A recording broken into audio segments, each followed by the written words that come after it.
Bonsoir.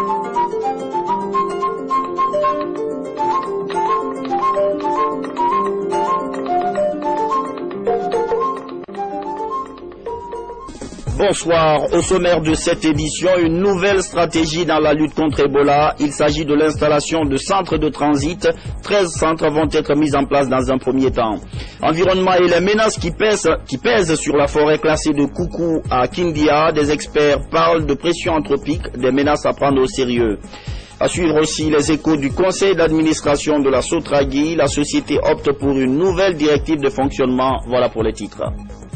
Madame, Messieurs, bonsoir et bienvenue dans ce journal. Tout d'abord, cette très bonne nouvelle. La Guinée va organiser la Coupe d'Afrique des Nations en 2023. La CAF s'est prononcée ce samedi à Addis Abeba. Une forte délégation suivait le dossier guinéen. Conakry n'a pu obtenir l'édition de 2019 ni celle de 2021, mais devra se contenter de celle de 2023, une victoire en soi.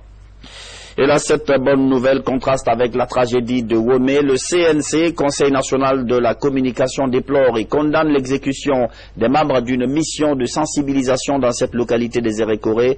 Les victimes ont rejoint ce samedi leur dernière demeure. Cérémonie empreinte d'indignation et d'incompréhension. Nous retrouvons sur place notre envoyé spécial Sori de Kera dans un reportage rendu en studio par Kerna Ousmane Diallo. Face à la population, le ministre de la Santé, encore sous le coup de l'émotion, ne pourra achever son discours. C'est l'enterrement des 8 personnes tuées à Womé, à 50 km de la ville de Zérékoré. Toute la journée d'hier, les activités socio-économiques étaient au ralenti dans la ville de Zérékoré. Ici, l'heure est toujours au recueillement. Il me reste aujourd'hui à saluer et féliciter l'esprit patriotique des forces de l'ordre qui nous ont accompagnés dans cette mission périlleuse qui nous a permis de découvrir les corps et de les enterrer honorablement. Et je voudrais aussi lancer un appel au personnel soignant, aux hommes des médias, que nous ne devons pas baisser les bras. Pour honorer la mémoire de ceux qui sont partis, nous devons continuer leur mission. Nous devons faire en sorte que les résistances soient vaincues et que cette maladie soit débarrassée de notre pays le plus tôt que possible.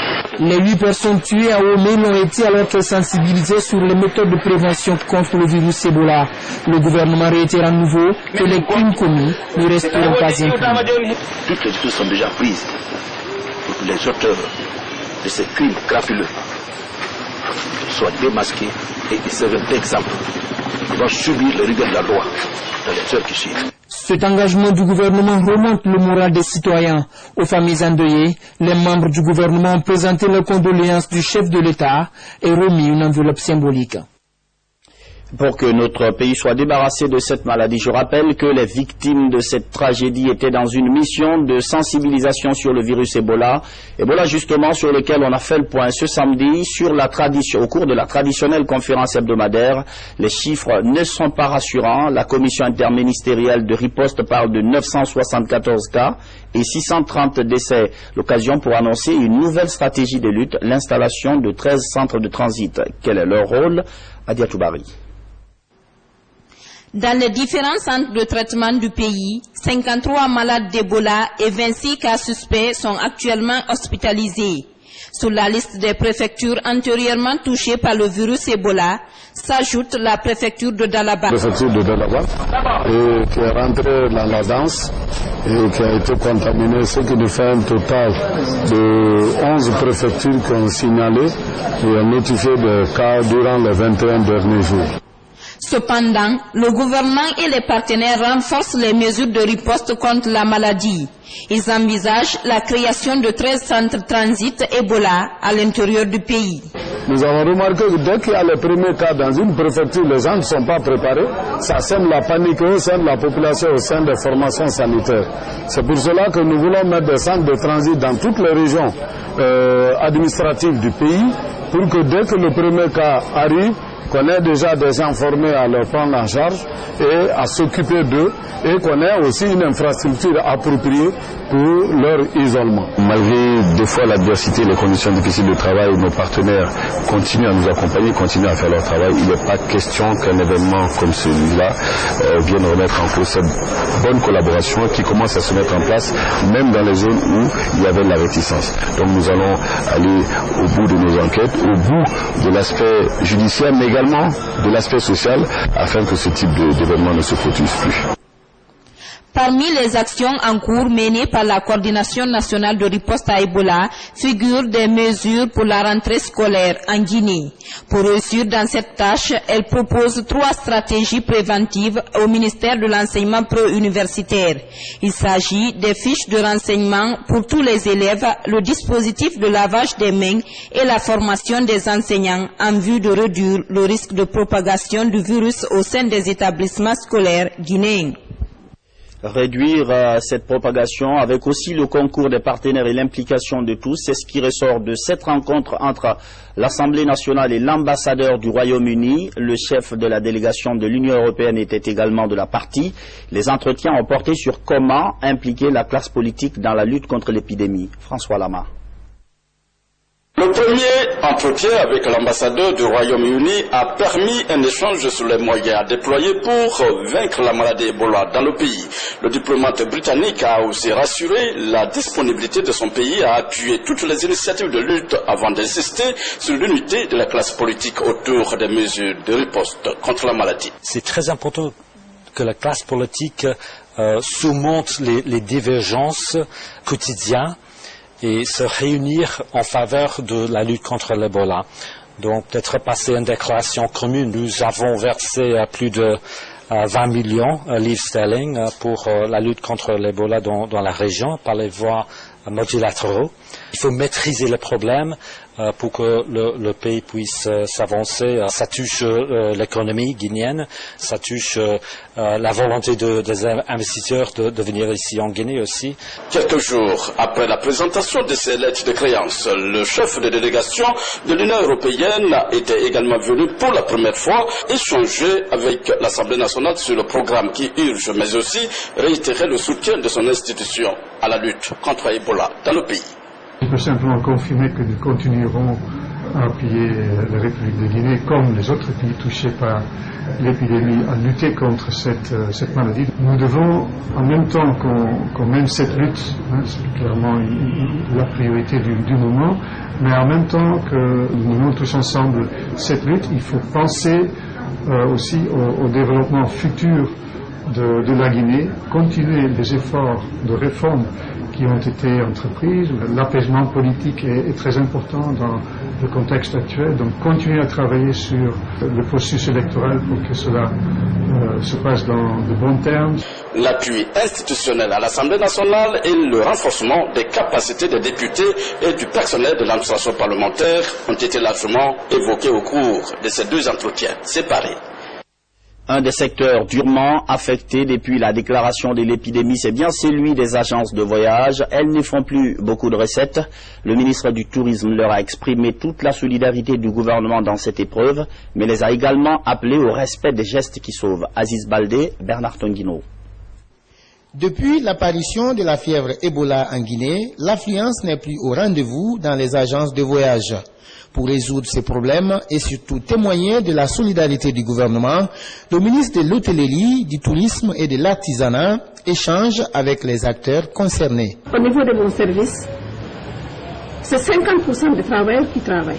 J'ai 5 bureaux à Conakry, j'ai presque 40 personnes. C'est pas parce que j'ai l'argent, mais c'est pour donner du boulot aux jeunes.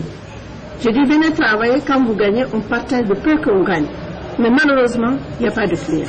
Le gouvernement a tout fait pour que le Hajj arrive à avoir lieu. Si ça n'a pas marché, c'est Dieu qui n'a pas voulu. Mais je pense que ce qui est plus important aujourd'hui, on parle de l'économie, mais c'est la santé de notre population. L'affaire d'Ebola est partout en Guinée. Le ministre est venu nous réconforter, qu'il est avec nous. pour tout le problème qui se passe. Actuellement, on a des gros soucis, surtout au niveau des vols. Les compagnies qui ont suspendu leurs vols, qui nous posent beaucoup de problèmes. Pour éviter la maladie, il est recommandé par exemple de se laver les mains au savon et à l'eau de javel plusieurs fois par jour.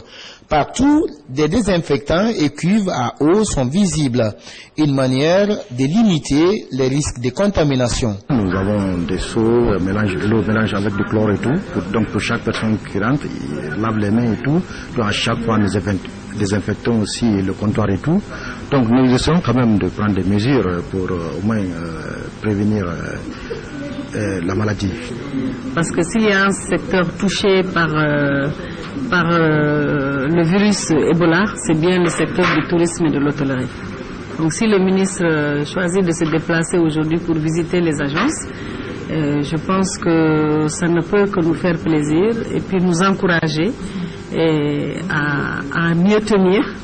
Pour le ministre Moussa Kone Tatavié, sans ces agences de voyage, le développement touristique reste au ralenti. C'est pourquoi il compte s'investir pour venir à bout des difficultés qui assaillent ces secteurs. Je suis sûr que l'État fera quelque chose pour aider nos privés du secteur, compte tenu qu'aujourd'hui, presque la plupart étaient sur le champ de fermiers. Mais quand même, par patriotisme, pour ne pas faire du mal aux travailleurs, ils les maintiennent. À en croire les responsables des agences de voyage, cette visite du ministre est salutaire. C'est pourquoi il sollicite la multiplication de telles actions pour valoriser le secteur touristique dans le pays. Le calvaire de l'eau potable pour Sugueta dans Kindia vient d'être réglé. Le gouvernement guinéen et l'UNICEF ont financé l'opération. L'eau coule dans tous les robinets de la sous-préfecture. Reportage Mohamed Sankan, Abdoulaye Diallo. Tout le monde, surtout ici à Sugueta, dans la préfecture de Kindia, un système d'adduction d'eau potable est opérationnel. Il est réalisé par le Service national des points d'eau et financé par l'UNICEF à hauteur de 258 millions de francs guinéens. L'opération a consisté à la réhabilitation d'un réservoir de 10 mètres cubes, à la construction d'un autre de même capacité et au captage d'eau à partir de 2 sources. Au niveau de chaque source, donc, nous avons fait, si vous voulez, un captage. Et en dessous de ce captage, il y a le filtre à sable, où s'opère la première décantation de l'eau. Toutes les quantités recueillies sont centralisées sur les deux bassins que je viens de vous dire précédemment. Il y a 10, si vous voulez, bornes fontaines et 295 branchements particuliers. L'eau qui se dégage là est le trop plein du système. Le SNAP compte augmenter à Sugueta le nombre de branchements particuliers. Des branchements qui viendront s'ajouter aux bornes fontaines pour donner de l'eau jusque dans les maisons. D'autres projets du même genre sont inscrits dans le plan d'action du SNAP. Voilà qu'on est en train de donner de l'eau aux populations sans aucune force motrice. La force motrice, c'est simplement la position. L'eau vient de la source d'une colline, d'une montagne et descend de façon gravitaire au village. Nous remercions le professeur Alpha Condé qui nous a donné de l'eau potable pour nous éviter les maladies hydriques. Le ministre de l'Énergie a apprécié ces installations qui cadrent avec les ambitions du professeur Alpha Condé, c'est-à-dire donner de l'eau de qualité et en quantité suffisante à toutes les collectivités du pays. Par contre, et ça c'est inquiétant, une réelle menace pèse sur 8 rivières qui prennent leur source dans les entrailles même de la forêt classée de Koukou. On est toujours à Kindia. Le problème provient d'une pression anthropique que subissent les forêts classées de cette préfecture. Les environnementalistes et amis de Dame Nature tirent la sonnette d'alarme. Nabi Kamara. Le premier acte de classement des forêts de Kindia date de 1943. De 31 hectares, cette superficie a connu une augmentation jusqu'à 70 hectares en 1949 avec la réalisation des plantations d'anacardiers sur 39 hectares. Ces forêts classées étaient appelées à l'époque sources de Kindia avec pour but la protection intégrale des sources principales d'eau de la ville de Kindia. Aujourd'hui, ces forêts sont soumises à une forte pression d'occupation pour des fins d'habitation ou agricoles. Le cas de Koukou dans la commune urbaine est plus préoccupant puisque cette forêt abrite 8 têtes de source. Les têtes de source de Koukou, chaque année depuis que je suis en 2011, on a souvent mené des actions de reboisement, mais qui sont parties complètement en feu. On peut pas mesurer nos activités parce que tout simplement il y a des comportements qui sont de nature à complètement annuler ce que nous faisons.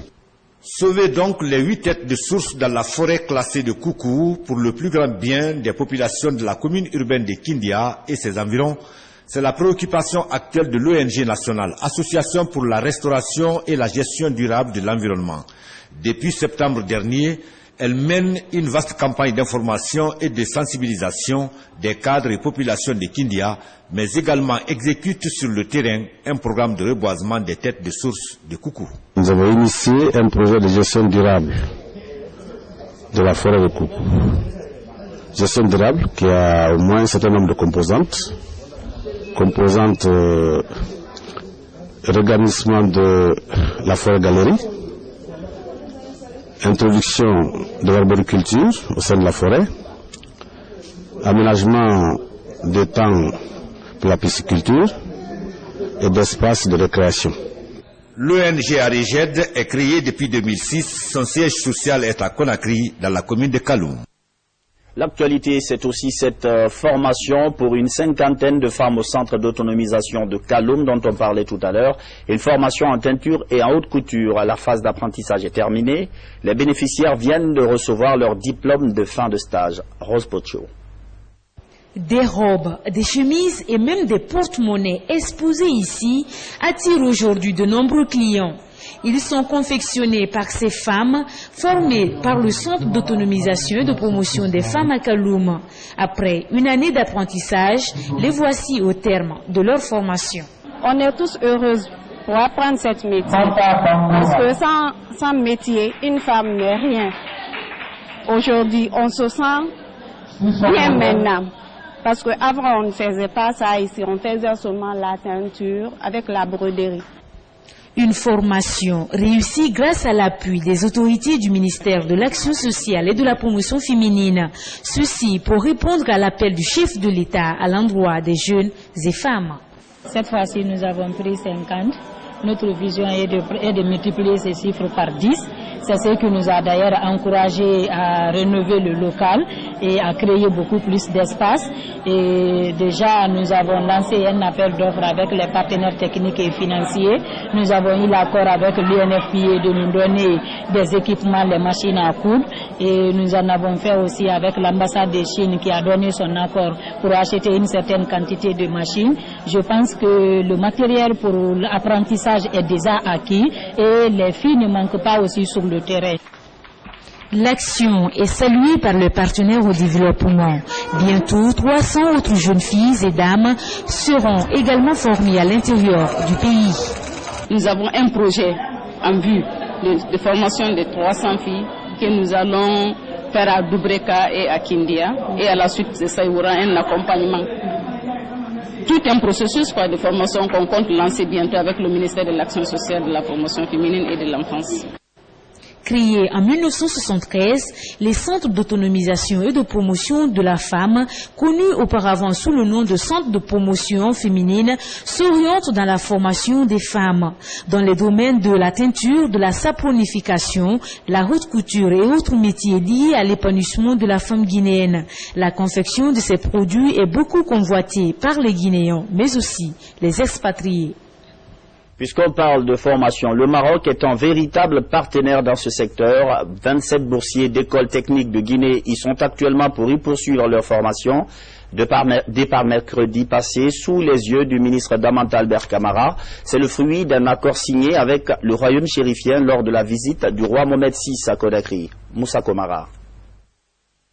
Ces 27 jeunes ont bénéficié de bourses d'études à l'Office national de la formation professionnelle et de la promotion de l'emploi OFPPT du Maroc. Ils sont tous des étudiants venus des écoles professionnelles du École professionnelle de Zérékoré à Conakry en passant par Boké, de donner les noms des meilleurs. Nous accompagnons les étudiants boursiers du Maroc. Nous voulons nous assurer que les élèves seront reçus dans des bonnes conditions, compte tenu de ce qui se passe dans notre pays aujourd'hui. Et nous voulons être sûrs aussi qu'ils seront très bien orientés au Maroc. Cette action concrétise l'un des points essentiels du protocole d'accord signé entre les deux parties lors de la visite de Sa Majesté le roi Mohamed VI. Le ministre de l'Emploi, de l'Enseignement technique, de la formation professionnelle et du travail est venu coordonner le départ de ses étudiants. Il y a très longtemps que le département n'a pas eu à le faire et que c'est la première fois vers le Maroc que des apprenants de l'enseignement technique partent. Nous avons voulu les accompagner. Beaucoup d'entre eux sortent pour la première fois de Guinée. Il fallait être présent pour bien coordonner ce départ-là. Ils sont quand même nombreux. Ces boursiers seront formés en mécanique générale, l'hôtellerie et en tourisme. Ce pour permettre de répondre aux besoins des entreprises qui frappent à la porte de la Guinée. Je suis contente. C'est mon effort qui m'a donné ça. Et je ferai de mon mieux là-bas aussi. Je vais augmenter l'effort que j'ai ici. À travers cette coopération Sud-Sud, l'OFPPT du Maroc entend apporter son expertise à notre pays afin de faciliter l'insertion socio-professionnelle des jeunes. Autre accord, toujours dans le secteur de l'éducation et toujours avec les Marocains, c'est ce partenariat que s'apprête à conclure l'Université guinéenne Titi Camara et l'Institut Polytechnique du roi Mohamed VI de Kamsar, ce avec l'Institut des mines de Marrakech. En tout cas, une réelle volonté existe de part et d'autre. Martin Francina-Dono. Le premier forum des investisseurs économiques de la Guinée et du Maroc a mobilisé plus de 800 participants. Parmi eux, les responsables de l'Institut Polytechnique Roi Mohamed VI de Kamsar et de l'Université Titi Camara de Conakry. Ce rendez-vous leur a permis de nouer des partenariats avec leurs homologues marocains. Premier jumelage décroché, c'est avec Ejiko Zup de Rabat, une école de formation spécialisée en management, commerce, finance, système d'informatique et ingénierie. Je suis très contente d'avoir des étudiants guinéens et d'autres pays africains que je forme avec une formation de qualité pour que dès qu'ils retournent dans leur pays, ils soient des lauréats. Cette visite met en exerce ce partenariat que moi-même, avec mon école EGICOSUP, qu'on va développer avec l'université et avec cette école technique professionnelle. On va faire des échanges de formation et d'étudiants, d'échanges d'étudiants dans l'avenir. Le groupe IPIAD de Rabat Casablanca, une école d'optique, optométrie et d'optopsie, décide aussi de se marier avec l'UTICA et l'IPM 6 Kamsar. Avec 20 ans d'expérience au service de la formation professionnelle, le groupe marocain IPIAD compte s'implanter en Guinée pour appuyer la formation professionnelle dans notre pays. Le partenariat nous donne une chance des deux pays pour pouvoir mettre en commun nos expériences et pouvoir adapter nos expériences aux besoins de nos citoyens marocains et guinéens. Un autre partenariat a été noué avec UCOTRA, une institution spécialisée dans la formation professionnelle. Il sera question d'explorer les possibilités de transfert des compétences et du savoir-faire entre les deux parties. Je suis très conforté de la qualité de la formation, des orientations de cette école. Et à travers ça, nous entendons établir un partenariat dans le cadre de la formation continue, mais aussi dans le cadre de la formation des formateurs. L'Institut Anglo-Vord, qui développe les mêmes filières, s'est aussi montré favorable à un éventuel partenariat avec l'Institut Polytechnique Roi Mohamed VI de Kamsar et Titi Camara de Conakry. Des opportunités que les encadreurs ont saisies pour le bonheur des étudiants et du personnel enseignant. Le Maroc toujours, je rappelle que le Premier ministre y était il y a juste quelques jours pour prendre part au forum économique en l'honneur de la Guinée. Mohamed Saïd Fofana a inauguré la base vie du groupe Ozone de Rabat dans le cadre du traitement des ordures. Adi Camara. Dès après les travaux du forum économique Guinée-Maroc tenu à Casablanca, le Premier ministre en compagnie d'une forte délégation s'est rendu à Rabat. Ici, Mohamed Saïd Fofana a procédé à l'inauguration de la base vie du groupe Ozone, un groupe qui évolue dans le traitement des ordures. Nous avons des problèmes d'assainissement de nos grandes villes, y compris la capitale. Donc nous étions venus voir cette société pour nous assurer de ses capacités à pouvoir traiter notre problème. Et il nous a été rapporté ici qu'elle traite déjà avec plusieurs villes du Maroc. Donc nous sommes heureux de constater qu'elle a l'équipement Donc nous encourageons les responsables de cette société à se mettre en contact avec les ministères spécialisés pour voir dans quelle mesure il peut apporter sa contribution à l'assainissement de la ville de Conakry. Créé en 2008 par Aziz El Badroui, le groupe Ozone Environnement et Services est un acteur incontournable dans la collecte et la valorisation des déchets ménagers et industriels au Maroc, avec un parc matériel de 500 unités et un effectif de 3500 personnes. En 2011, le groupe a inauguré un système pilote dans certaines villes marocaines. C'est un nouveau système de réhabilitation des décharges et de dépollution des sols. Actuellement, le groupe détient dans son portefeuille une première décharge dont les travaux d'exploitation vont démarrer bientôt. Retour à Conakry pour dire que le document stratégique sur la gestion des ordures à Conakry vient d'être présenté aux responsables locaux et aux PME de collecte d'ordures de Ratoma. C'est la commission de réflexion sur la gestion des ordures qui a fait cette présentation. Il est maintenant question d'échanger sur le document afin de l'amender. C'est un reportage de Mohamed Lamine Camara. À l'initiative du comité interministériel, la commission de réflexion sur la gestion des ordures a élaboré un document stratégique de gestion pérenne des opérations d'assainissement. La brochure aborde tous les aspects liés à la précollecte, la collecte et au transfert vers la décharge. Ce document, il se résume en 4 points, c'est-à-dire au niveau de la précollecte, l'introduction des GIE. On va créer des GIE, en tout cas c'est une proposition qui a été faite, de créer des GIE qui vont précollecter au niveau des ménages, ensuite créer des plateformes voyageurs où ces GIE devront mettre ces ordures. Et ensuite, à partir de là, les PME interviennent pour prendre ces ordures et les mener au point de regroupement ou le SPTD qui vient pour déposer à la décharge et en même temps gérer la décharge. Et le cas spécifique des marchés aussi est posé parce qu'on n'est pas sans savoir que le marché constitue d'abord le lieu où tout le monde se ravitaille pour un aliment.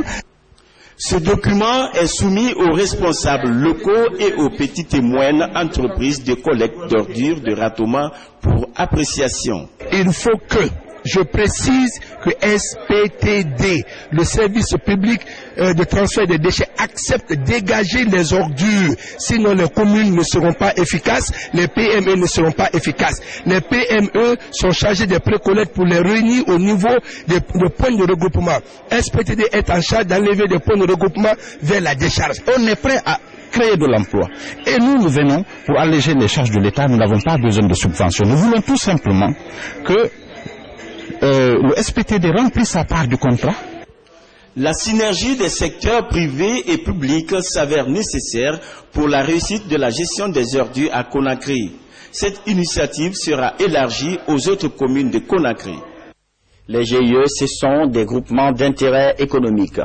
Comment corriger les erreurs du passé? Les membres de la Sotragui sortent d'un conseil d'administration. Pour l'instant, la société a réussi à remettre quelques bus dans la circulation, mais ce n'est pas tout. Il y a un problème de gestion à examiner pour le bon fonctionnement de la boîte. Bernard Tonguino. La Société de transport de Guinée a enregistré plusieurs défaillances au cours de l'exercice 2012-2013. Parmi ces problèmes, la question de gestion du parc et du personnel, ainsi que la question de réparation des véhicules en panne.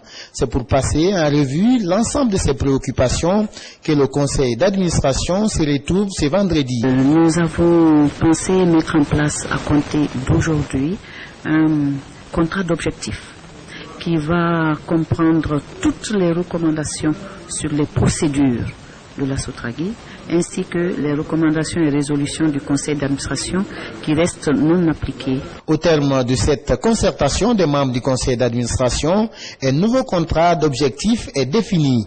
Le conseil appelle la direction générale de la Sotragui à corriger dans une période de 2 mois tous les dysfonctionnements de la société. Cette situation qui nous préoccupe depuis quelques mois, aujourd'hui, après le rapport du commissaire aux comptes, nous a renforcé et nous a amené à prendre ces dispositions-là pour accompagner notamment un contrat d'objectifs pour fixer exactement à la direction ce qu'elle doit faire pour redresser la situation. Sur une centaine de bus appartenant à la Sotragui, seulement 50 sont en circulation. Le conseil d'administration s'engage à œuvrer pour sauver la société dont la prestation reste indispensable pour le déplacement des populations. Présentation de lettres de créance du nouvel ambassadeur guinéen aux Philippines. Le diplomate de Guinée a rencontré le président philippin. Les entretiens ont porté sur le renforcement de la coopération entre les deux pays. Reportage Marthe Mourad Camara. Satisfait de l'excellence des relations politiques entre nos deux pays, l'ambassadeur Sekou Sylla se propose de s'investir davantage pour la consolidation et la diversification des relations économiques et commerciales dans l'intérêt des deux peuples. Sollicitant le soutien inconditionnel du gouvernement philippin, le diplomate guinéen s'est focalisé sur la réalisation des projets et programmes de développement susceptibles de faire de la Guinée un pays émergent à moyen terme, tel que voulu par le président de la République, son Excellence professeur Alpha Condé. Le président philippin a hautement apprécié la ferme détermination de l'ambassadeur Sekou Sylla à contribuer à la dynamisation des relations d'amitié et de coopération entre la Guinée et les Philippines. Il a fait part de son soutien et de sa solidarité envers le peuple guinéen dans le cadre de la lutte contre la fièvre hémorragique Ebola. À cet égard, il a salué les efforts louables consentis par les autorités guinéennes depuis le début de cette épidémie à travers les dispositions prises pour son éradication. Signé Marthe Mourad Camara. Enfin, l'association de la presse sportive Pathé Diallo a organisé aujourd'hui le deuxième congrès électif de son bureau exécutif ici même à Conakry en présence de quelques membres du gouvernement et de journalistes sportifs membres de la dite association. Un nouveau bureau de 15 membres est élu pour un mandat de 4 ans. Nous y reviendrons. C'est la fin de cette édition d'information. Merci à vous qui nous suivez à Kindia et partout dans le monde. Bonsoir.